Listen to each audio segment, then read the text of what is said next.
All right, everyone, we are back. It is Empress Lanice from the lspot and tonight I have international artist, JUNO Award-winning gold-selling artist, Drew. Welcome, Drew. How are you? Yo, what's going on, man? Thanks for having me.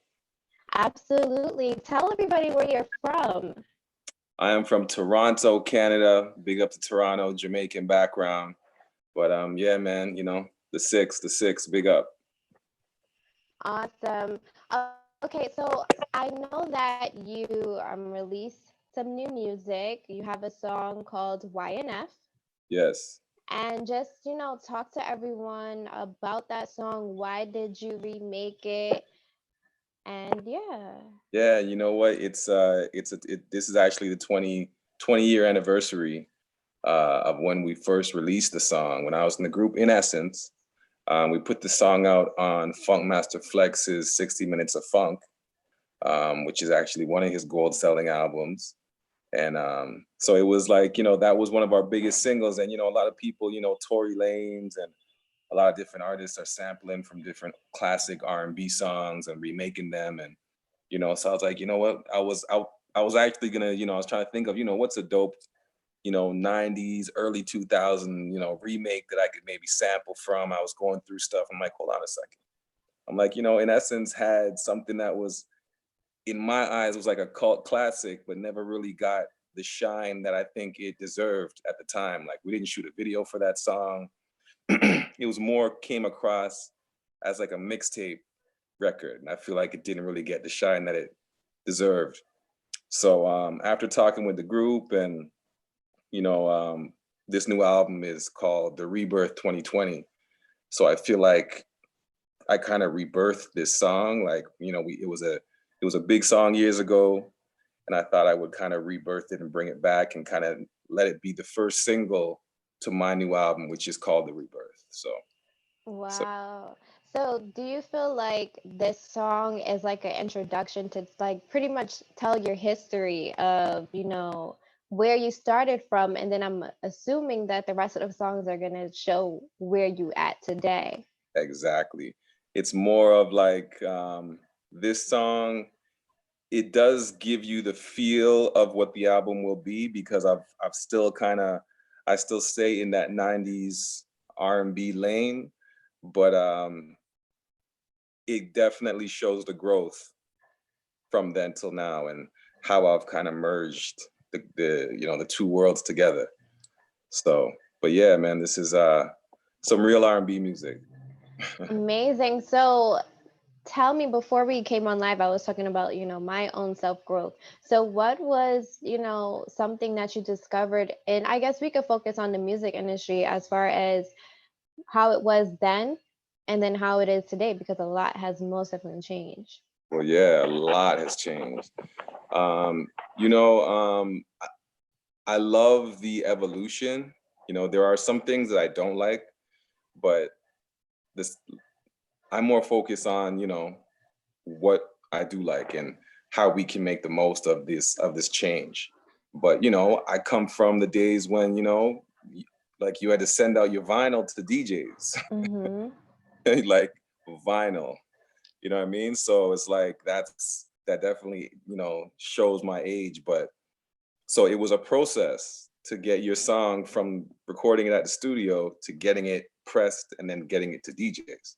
Now it's damn near directly from the damn board to Mm-hmm. the DJs, to everywhere right away. I love that. I love that, and I take advantage of that now, knowing knowing how far we've come. It's like things have evolved to make it more accessible for the artist, Mm-hmm. right? And we're more in control. We don't need as many of the middlemen, right? We still need a team, right? So there are still, but there's not as much of, there was all like I said, pressing vinyl and working out distribution and packaging and, the hard copy of things. That's all out the way. Right. Don't need help with that no more. So Right. now, Mm-hmm. yeah, now it's just more marketing, and touring, right? Interesting. So do you feel like you're saving money compared to before, or was it less expensive back then to now? I think it is possible now to do more with less money Mm, than what we could do back then. Because remember, back in the day,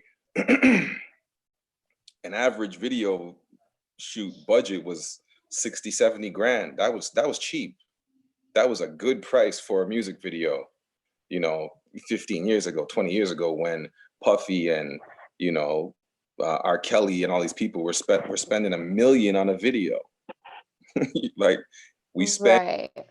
if you spend 7 grand right now properly, excuse me, you can shoot a dope video, top of the line, crisp, looking like money for 7, 8 grand, you know, US. Mm-hmm. Dope video for that. Back in the day, people would laugh. They'd be like, dude, that's just the price of the film.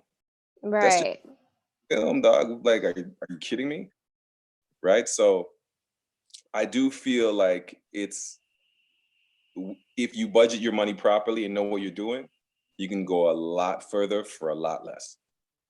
Interesting. No, that's good because a lot of artists, just based on my own experience, what I shared with you prior, is that they want to do a lot of things for free, which is understandable depending on your budget. However, if you look at how much you can do on a small budget now Yeah, compared to before, they have an upper advantage. So that's something like I like to point out to them of like how much you can get done if you put it in places wisely instead yes, of just like trying to.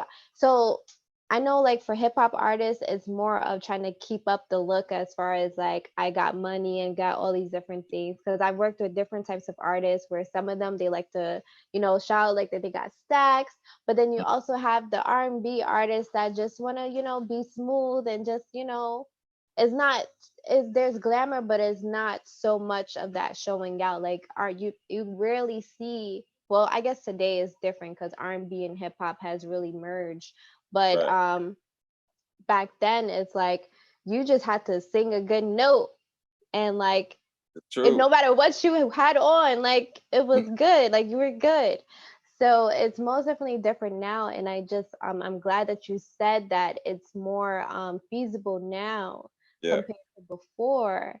And hopefully if there's any other artists that's watching this, that especially the younger ones that see this can now get smart and really capitalize on what they have, especially with the age of social media. Yeah. I mean, I think if you look at it this way, like for younger artists coming up, because it's easy for a younger artist to,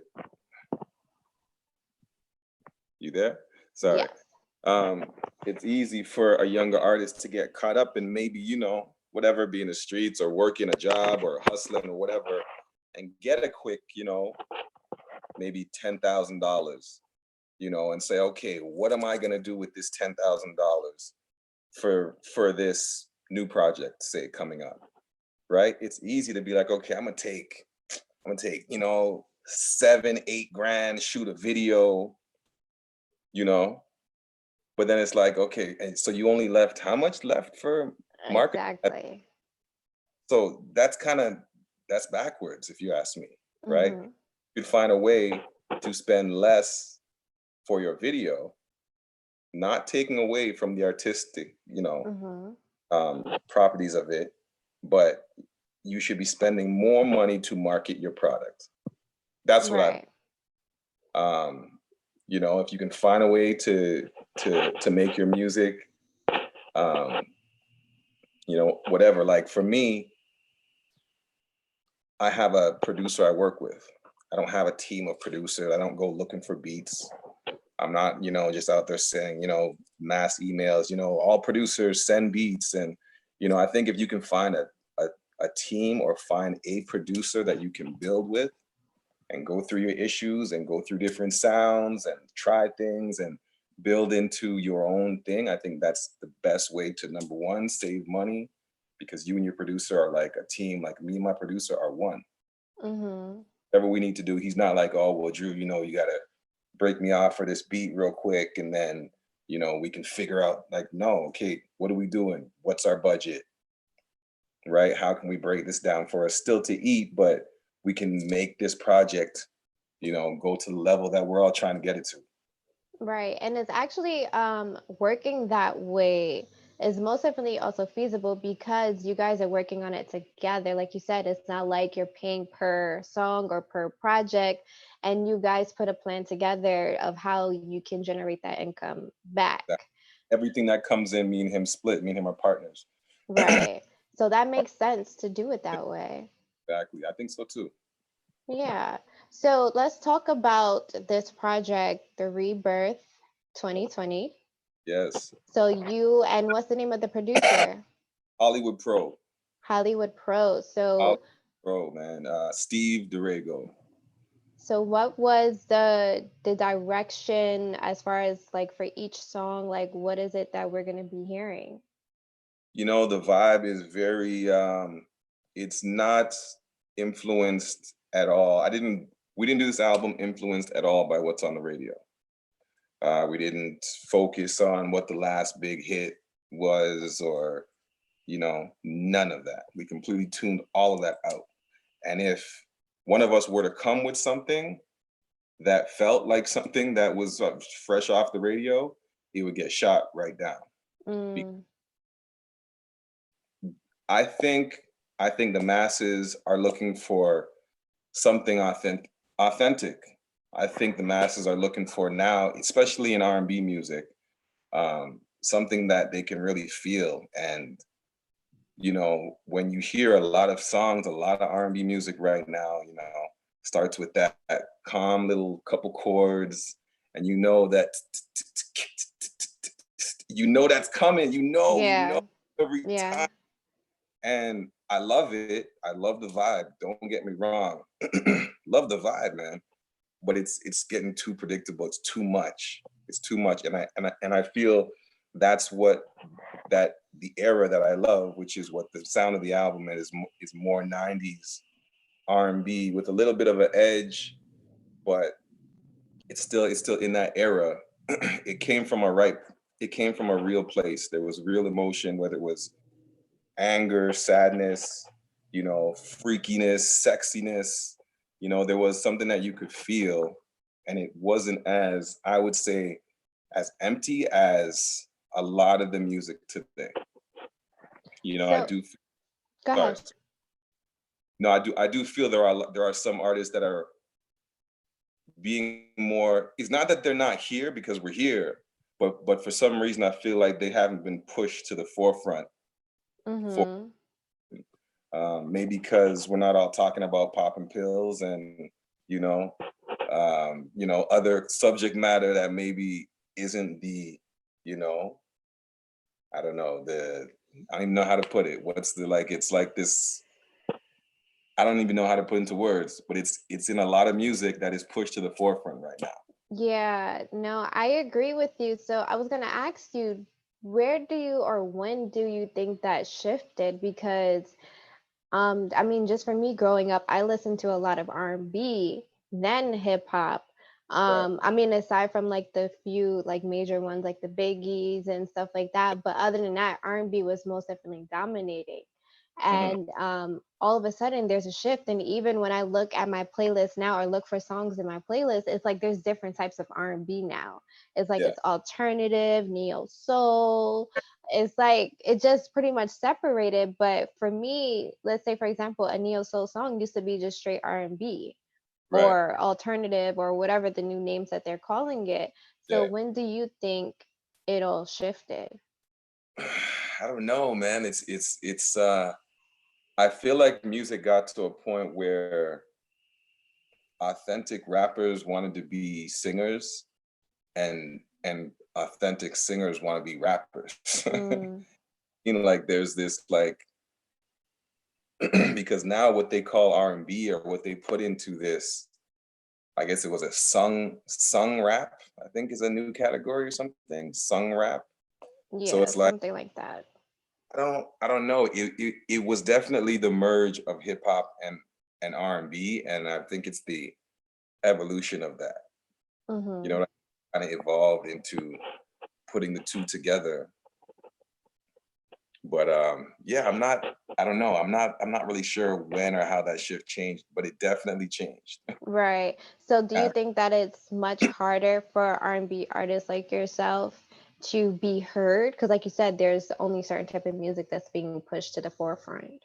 think in Canada, I think in Canada definitely. Like right now, um, in Canada, hip hop is the the biggest form of music, as in worldwide international music coming from Canada, right? Hip R&B is kind of pushed to the back. Like, even okay, perfect example, the Juno Awards right now. Mm-hmm. When we won the Juno, our category was televised, right? And and there's some categories that they show them like the night before. It's like a dinner. And they announced like some of like the classical best classical recording or the best gospel album or whatever won't be on the actual show. It'll be on like a dinner before. Then the next, Right. all the major best pop, rock, whatever. So in the Junos, R&B is no longer in the main show. It's part of the dinner. And Oh, hip hop wow. is now in the main show, right? So Wow.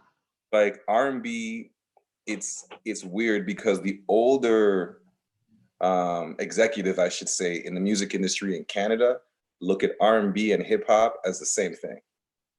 So sometimes when I go to an event in Toronto that's maybe a high end, maybe black tie type of event, and they'll ask me, "So, what do you do?" Right? And I'll be like, "Oh, I sing R&B." "Oh, so you rap?" Like, Oh. "No, no, I sing. I'm a singer." Right? And that's something that happens a lot here. So I do feel for that's why I feel like artists like Drake, producers like 40, Boy Wonder, shout out to all like I came up with these guys, you know what I mean? Like they know what's up. So if they ever see this, it's your boy. He's what's like what's going on. But they have a love for R&B music. I know 40 loves R&B. I know Drake loves R&B. Boy Wonder loves R&B. There's many. T Linus loves R&B, but yet I don't feel like they're pulling for that. You know what I mean? I don't feel like there's enough of a fight to save a certain era or a Mm-hmm. style of R&B. They're just letting it go. You Right. know, Do you think it's because it's what's trending that they, even though they want to do R&B, but they see that the mixture of the two, or just having that I forgot what the sound is called, but having a certain sound to their voice mm, um is making money for them, so they're going to keep putting that out until the people keep saying, I want R&B back. definitely. But when you get into a position like when I get into a certain position of power, I will then sign different artists with different styles that I love, that I respect, that I think should be brought back. And if someone like 40 or someone like, one of these big Toronto producers made that choice and did a project, maybe not for them, but for a new artist, right? Mm-hmm. Find them, develop them, and give different sounds, man. Everything don't have to sound the same. Like Bruno Mars took that chance when he did yeah, dripping in finesse.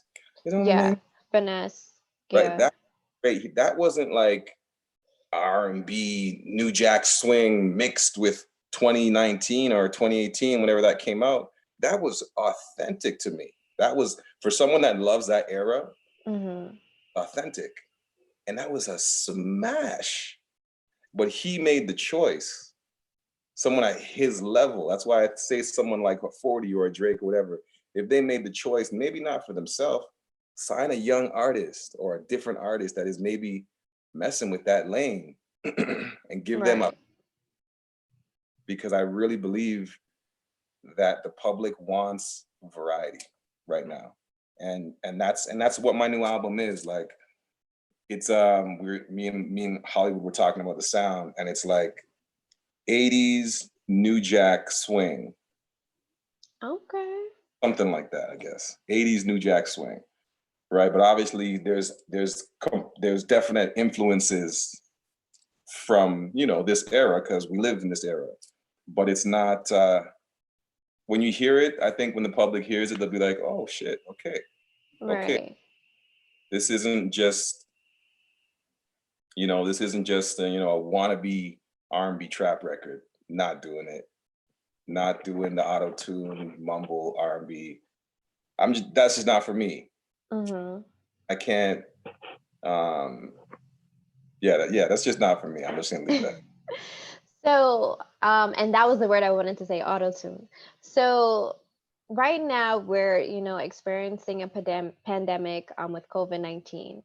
Yes. So, is this affecting you in any type of way as far as like pushing your album, or do you think everything is going good or greater?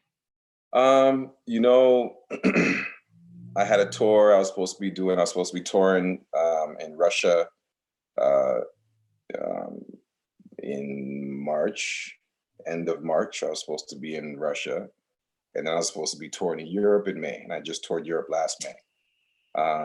So that's obviously done, finito. Mm-hmm. So that's a big letdown. That was my first headlining European tour that I was going to put together with a couple other Toronto artists that were on the come up. That was called the Rebirth 2020 tour. So that it's still going to happen, but it's probably going to be not the Rebirth 2020 anymore. It'll be the Yeah. Rebirth 2021, 2021, 2022, depending on right? how things go. Yeah. So, that's kind of messed up. But as for releasing music, that hasn't slowed down at all. Like, we just put out YNF April 7th. We're already at almost 80,000 streams in like 12 days or whatever, 13, 14 days. Awesome. Congratulations. Thank you. I'm excited about that. And the next single, Can't Get Enough, is going to be coming out the middle of May. Middle of May, yeah. If not the end of May. But that's done, ready to go. We're going to be shooting a video for that one also. And we've already shot the video actually for YNF. We shot that in Russia, and we're just editing that now. Maybe 2 weeks. That should be ready. Okay. So I want to know. So I say this is the traditional way of pushing a project as far as putting out one single and then maybe like a month or so putting out another single and then eventually get to the album. So what is your strategy? When is the album coming out It's or when you planned. have it? The album is planned for June 26th to be released. Mm-hmm. But I mean, just like you said, like if in my eyes, in a perfect world, if I had like 100 mil right now, and I'm like, okay, nah, this is how I want to do it. I would, in an ideal world, I would put out so much content. I would bombard the streams. I would go nuts if I could shoot a video for every single and put out a single every 3 weeks. Tops, maybe every 2 weeks. Mm-hmm. New video, new single, new video, bam, bam. I would drop them like crazy. But we don't have that, that fundage yet. Right. So right now, like I put out YNF. We shot the video for YNF. I'm gonna put out Can't Get Enough. We're gonna shoot a video for Can't Get Enough. After I put out Can't Get Enough, I really wanna see how the streams are going, see how my press and PR is going, see how like the buzz is going, has maybe COVID lifted up a little bit in the next, month and a half, and maybe I can do an event, or maybe I can kind of grade to see where I am. Mm-hmm. Put the release date of an album. I don't like to put that, write that in stone, because Mm-hmm. I feel like sometimes if right now I'm rebuilding my brand, and touring in Europe last year and doing The Voice Russia and trying to do more international things is me rebuilding my brand and taking that time to do that. But so it's like you have to do certain things. I just lost my whole train of thought. No, it's okay. I actually, there was a few things that you said that I wanted to touch on. But maybe it'll remind you of what you want to say, so you can always cut me if once you get that thought back. Um, so you were saying that if you had the funding to put out, the different singles like at one time or as sooner than what you're doing right now. Yeah, So I've also worked with artists where they want to put everything out right now, but they don't have the budget to that, or they're quick to blow it, especially when they're not actually have a plan to have the money generate back yet. right. So coming from your own experience, and you did say, but I just want to make it as a clear point that it's best to plan out because it's more feasible or more affordable to do that depending on the budget that you have. So to not rush and do a whole video for everything unless you got the money or Yeah, you got the team that's willing to do it for you for free and just knock those videos out. But it's best to just pace yourself until you can start seeing how it generates back. Because you said you got to look at your streams, you got to yes, look at what the buzz is happening. Like you're factoring all of this different things in instead of yeah, just only just relying on. I hope I make it. I hope yeah, it's gonna happen. yeah. That just, You have a plan. yeah. You have to have a plan. You have to have a plan. Like in anything you, in anything you do, like it doesn't matter what it is. If you're developing a product, you have to plan. You have to prepare for the worst and prepare for the best, and kind of, see where you are. You know. Yeah, absolutely. There was something else that you said, but now I lost my thought on it. um, so you were talking about um you're But talking yeah, about okay, touring. Oh, go ahead. no, I know. I was saying that we did mention the releases, and um, depending on where the releases are, if I'm going to drop the album. So I do hope to drop the album June 26th. I do want to do a nice. I want to do a release event, man. Like this COVID is killing me right now. Do a Zoom party. So I've been having like Zoom parties. My friends been Oh, celebrating their birthday on Zoom. And as you yeah, can see, I have my little red lights. Normally, since we're doing an interview, I have my other light on so you can see me. But normally right, I cut the lights down and just like create a whole vibe and just have fun and dance and just vibe to the music. yeah, So that could be a new like consumer experience yeah, man. that you can create. No, and I will do something. I have certain plans to do some stuff online, but geez, I you need know it's different it's in person, yeah. I, this isn't gonna last long. It's okay. I'm positive. I got faith. This will not last much longer, so it's okay. Absolutely. So there was something that you mentioned about touring, that how you did the European tour, you was in, Russia and all these different plans that you have. So I didn't hear anything about US. So I want to know, is there a specific reason or or is it better to do it internationally first and then come to the US? You know what? I think it kind of works. I've learned over the years now that I've traveled a little bit and I've seen how people are in different places in the world. And, I kind of talked to you about New York when I was there a little while ago, and I kind of felt, a little, Yeah. We're not gonna say that, okay? We're yeah. gonna let our New Yorkers still love you, okay? I have nothing against New York, love New York. But I just learned over the years that sometimes different places be will kind of receive you with open arms sometimes, and not not judge you based off of, oh well, oh Drew, you only got 12,000 followers on Instagram. Oh, what are you really doing? Oh, have you been to LA? Have you been here? Have you been there? They don't care. You know what I mean? Like when I toured Europe, they almost loved the fact that they had never heard of me, Mm.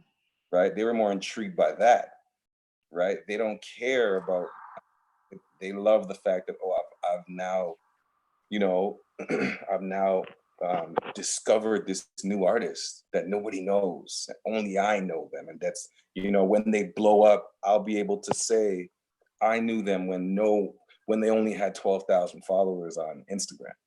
they're more intrigued by that. I don't, from what I've seen in New York, there's a lot more judgmental. And not only that, in Europe and in Russia, definitely, I stood out. Mm-hmm. I wasn't trying to be seen. I stood out right away. In Right. Russia, it's like, oh, that's Drew. Andrew Grange, that's what they call me. Because it was me and one other black dude, right? Right. And I was the only international artist that was there. So it made me stand out. So instead of, sometimes we feel as being an R&B artist, you have to be a certain way, you have to do it a certain way. And you have to go to this place, you have to go to LA, you have to go to New York, you have to go to Atlanta. This is what you're supposed to do. But if those things don't pan out the way you hope, is that it? Are you supposed to be like, okay, let me just go back around into that same circle again and try it again, which you could, or Mm-hmm. something else, man. The world is a big place, and the world loves R&B music. The world loves R&B music. Mm-hmm. You know what I mean? So, and they're not. I just feel like they have a different connection to music, in a different way, and it's not really connected to who are the cool kids. I call Right. there. Right. No, I agree with you. That, New York. what's that? No, I was saying New York is most definitely harsh. We are Yeah, harsh. it is, and you'll know if you don't fit in, and they'll let you know, and you feel it right Mm-hmm. away. You know what I mean? And some people, you got to have a thick skin, and you better fucking suck it up and deal with it, and make it Yeah. happen. Do this. Don't you can't cry about it. Suck it up, right? Mm-hmm. Yes, you can do that too, or you can just try something else. So I was in Russia getting 40 million views a week. You know, standing out there to the point now that I can now tour Russia. And it's like, oh, you're the guy from The Voice Russia. You're the black guy from The Voice Russia. That's who I am now. You know, Mm-hmm. like, I'll take that to the bank. So how was that experience? I did see that as well, that you were on The Voice, Russia. I never seen it, so I don't know what is different from what it is in the US. But what was that experience like for you of, participating? It was definitely interesting, man. Like, it was very similar to the U.S. The Voice.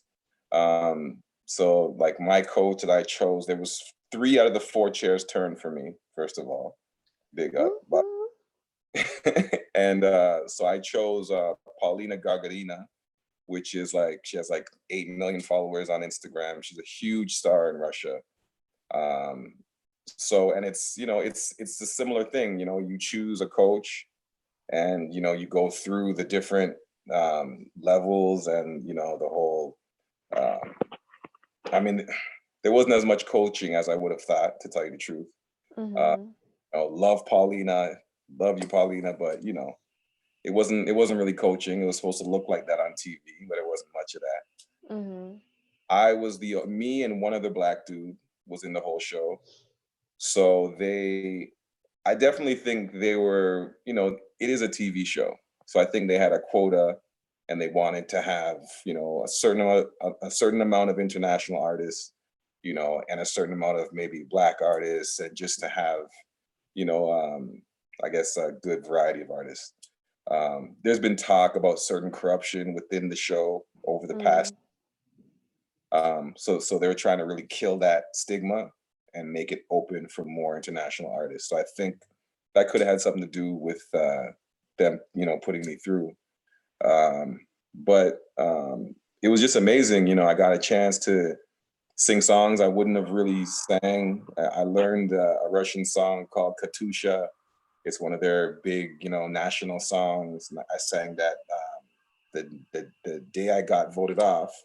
I sang that as like a farewell to all my Mm. thing. And yeah, so it was just an amazing opportunity. It just opened up, another a whole new industry where I can now go on tour and you know release music, and collaborate with Russian stars and stuff like that. So it's cool, really cool. Absolutely. So, was there a language barrier when you were going through the process? My goodness, big time. Time. Privyet means thank you in Russian. And I use that a lot. But the thing is, I had a translator with me, right? Okay. But they wouldn't let him into certain areas of the show, right? They wanted to keep things really private. They, like, even in the contract from Universal, they were very specific about certain things, and you can't record certain things on your phone. You can't post things on your Instagram until the episode airs on TV, because the public doesn't know what's going to happen yet. So Right. they're very strict. So there's certain areas of the show where I'm sitting there, black dude from Canada, sitting in the back with all the other contestants that can speak Russian. Even the other black dude that was there could speak Russian. So I was the only one. So I'm just sitting there twiddling my thumbs as they're talking about some serious stuff, and they're like, they look real serious about what they're saying, but I understand. So I'd kind of, after they're done, I'd like kind of talk to someone next to me and be like, can you tell me what he said? Because I have no idea. And even when I got through some of the rounds on the show, I didn't know I got through until they said my name and they raised my hand. And, the whole, Wow. after them, all the judges and the coaches talking to each other and talking to other contestants, I couldn't understand nothing. So, Wow. So, was it like when everybody was applauding, like, woo, and you're like, who won? yeah, I was just trying to play along, like, but I liked that though. It kept everything. It kept me on my toes constantly. And they're just Russians are they're very aggressive people, right? So a lot of the staff, anyone that's in any kind of position of power, so even if it's just the AD that has to wrangle the artists to certain areas of the building or certain sides of the stage, they feel like they have authority. So they're very like, you go here, you go, like it was just, and I would just laugh. I would just laugh. And when they're laughing, I'm just laughing. I'm like, I'm not gonna, it's just their cultures. Right. No, that's good to know. Just to be able to adjust to different cultures and still be successful. Like it's not something to be afraid of going No, international and not know the language at all or know some words and yeah. still being able to progress the way that you've been doing it. So that's actually amazing, that Yeah, you were able to do that. yeah, it really opened me up. Um that opportunity really opened me up. Now I'm open to go anywhere now. Like I'll try anything. I loved it. It was really an experience. It even just a life experience to say like, you know, go in uncharted waters, or whatever they say. Like try something you've never tried. You Hmm. It's amazing what could come out of that. Right. No, that's really good. And congratulations on just all of your accomplishments and what you are going to do. COVID or no COVID, don't Yes. let any of it stop you. Just keep going and progressing. So we are about to close. However, just let everybody know like about the new single again, about the album and where they can find everything. Okay, the new single is out now. YNF. You will never find another lover like. You will never find another lover like. You will never find another love to make you come, and when it's done, you never find another love like mine. Out now. The album will be out June 26th, the Rebirth 2020, on all streaming platforms. Yeah, man, and I'll be touring coming up. COVID, as soon as COVID is over, I will be hitting the road. But for now, I will be doing some online performances, IG Live, and possibly some stuff on Facebook Live with different companies out of Canada. So I'm just working out that stuff now, and yeah, so keeping it moving. That's amazing. And let them know your social media or your website, so that they Yes, can find you. Yes, you can get me at drugrange.com, drugrange.com. And on all other social media platforms is at Drew Grange, at drugrange. Awesome. Thank you so much for making time with me. And I enjoyed our conversation. Like I felt like we could have most definitely went all night. It Really? was really good. So Yes. thank you so much. And we'll be in touch.